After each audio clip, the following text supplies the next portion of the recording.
What's up, Internet? So, if you follow the channel or anything at all, you know I have a couple project vehicles. The main one that I always drive and I've worked on besides my Jeep is my 1970 Oldsmobile Cutlass. Now, behind me, if you ever watch, you'll always see the S10 is back there. So what's going on with the S10? Well, let's start off with why I bought the S10. First, always wanted to do a V8 S10. I had a 96 4.3 5-speed 2-wheel drive extended cab S10, and that thing was a lot of fun, but it was incredibly slow. When I lived in Arizona, I think I ran it in a quarter mile and it was running low 16s or something like that. It was really bad. It had like a 273 or 308 open rear end. It got great gas mileage and it was a great around the town truck, but I sold that. Always wanted to V8 swap it, but I had it when I was younger, didn't have the money, funds, whatever.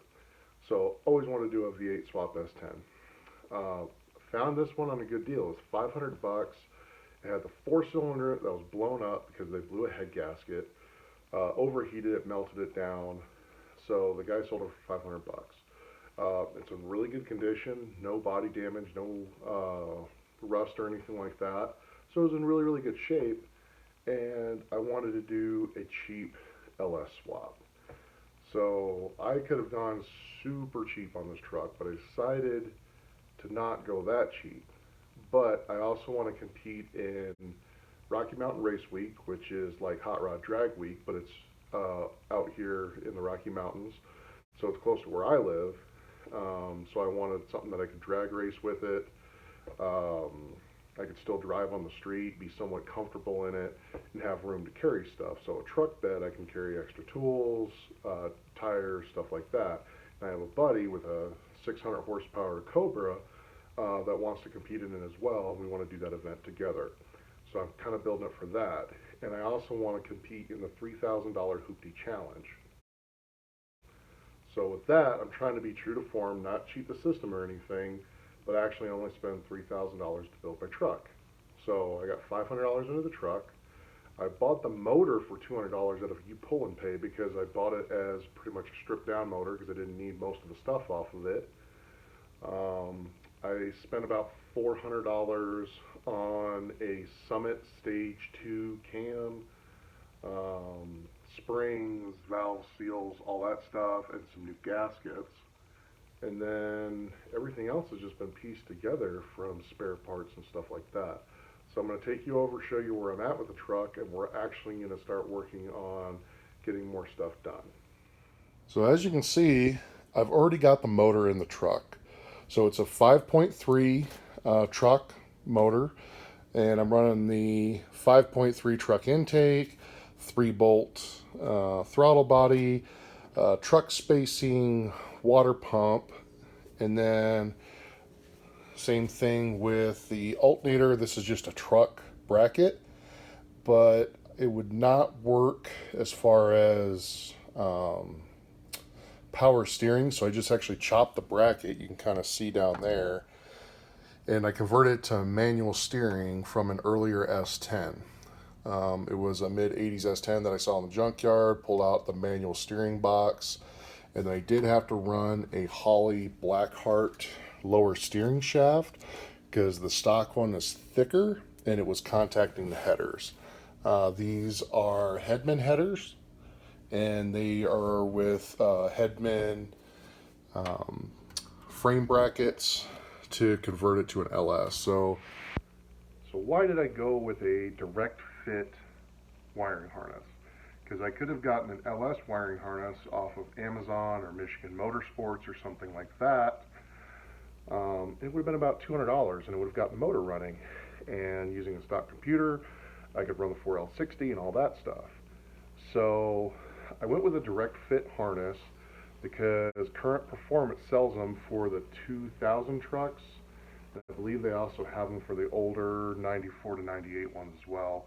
99, 2000, the S10s, they went with a different styling change. They have a different wiring setup. So it's a little bit easier because everything runs through the relay center that's over on the driver's side of the engine bay.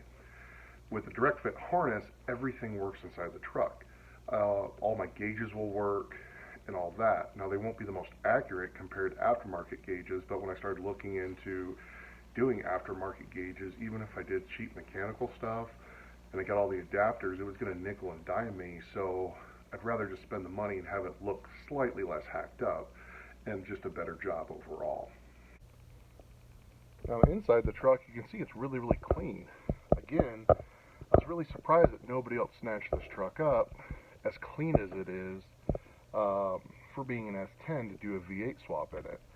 So this was originally a 4-cylinder truck, and it was an original automatic truck. So it is set up for a 4L60. That's why I'm running a 4L60. Now I've heard all the horror stories. Everybody says that they blow up under stock power and all that. I'm going to risk it. If it comes down to it, I'm hoping I can do some performance upgrades to it. But I'm still even running a stock converter, just because I'm trying to get that $3,000 or less for a $3,000 hoopty challenge if I need to. So the only things I'm planning on doing in here is I'm going to add a tach, because it didn't come with a factory tach. It's just got the speedometer because it's a 4-cylinder truck. And I'll probably change out the steering wheel to something a little smaller. I'm 6'5". Even with the manual steering, I'm hoping I'll be able to do it just fine going through. But as you can see, the truck was slowly turning into storage. I had stuff in there, and normally that's a death sentence for a project car.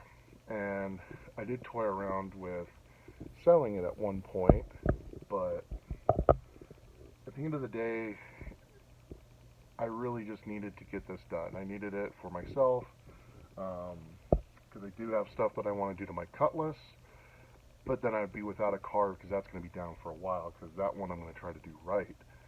So this is my fun vehicle. So with that, I'm going to try to get this going.